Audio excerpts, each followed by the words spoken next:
Today we have a 2008 Chevy Impala. It's got the 3.5 in it. The customer says they're hearing clunking and banging in the rear end. They're actually afraid to drive it. We inspected it. We saw that it actually had a sway bar link that was broken.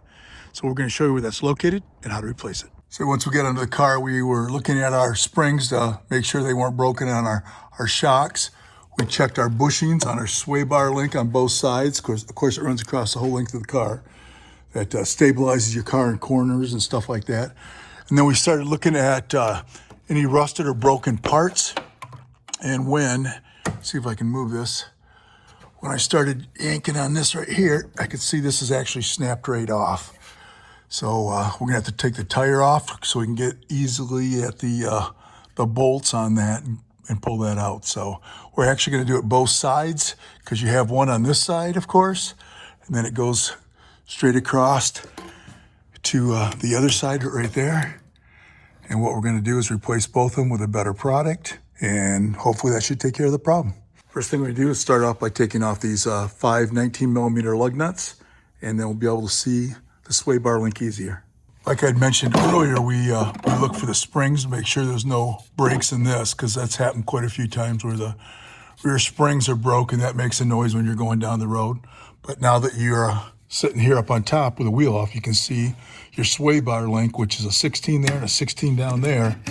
And these are actually not that bad to do, but that hits that and it makes all kinds of noise. So what we're gonna do is spray some lubricant on this one and this one. Hopefully they pop off real easy. If not, we'll have to apply some heat. All right, once I checked it, it just had so much rust on it. These are actually a 15 and not a 16. And they're spinning because they've been on there for years. So I'm gonna have to put some kind of channel locks on there.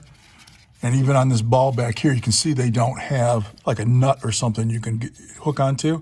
So I'm gonna grab it with channel locks or vice grips or whatever I have, and then see if I can hold it to spin them off. A lot of times when it's just rusty, they don't want to come off, so I can use the torches. I'll use the screws first, keep that nut up, and hopefully if that comes off, then I'll get the bigger torches. Sometimes if the little one doesn't work, you got to get the better torches out. I like to get it with a gun. You want to get it cherry red like that?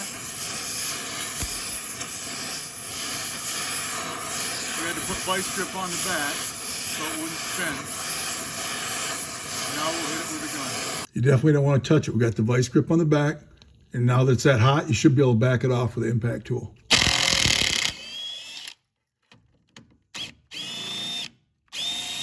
Okay, so with a little heat on the top one, it came off. Now we're going to do the same thing to the bottom one. We're going to heat the nut on this side down here, and we're going to put vice grips on this side and should walk that out. We'll let it cool down. They'll be ready to install the new one. And you want to make sure that they got this facing out and they had the nuts out here on this side, the nut on this side, and the nut on this side. You want to make sure when you put the new one in, it's the same way. This is what a new one looks like. You can tell it's got the grease fittings on the back, which is better for longevity. And on the back of this, you can see it's actually slotted, so you could put a 16 open-end wrench on that. So it makes tightening it up or taking it off easier. Okay, once we get that in place, you can hit it, try to tighten up. Hopefully it does that, and if not, we'll put that 16 behind there to hold it. Put that tightened up perfectly, and now we'll do the bottom one, and then we'll grease it. Okay, now we make sure these grease fittings are tight. We greased it. And last thing we do is reinstall the wheel and tire. We installed the tire, and that's all it takes to replace a sway bar link on a 2008 Chevy Impala with a 3.5 motor.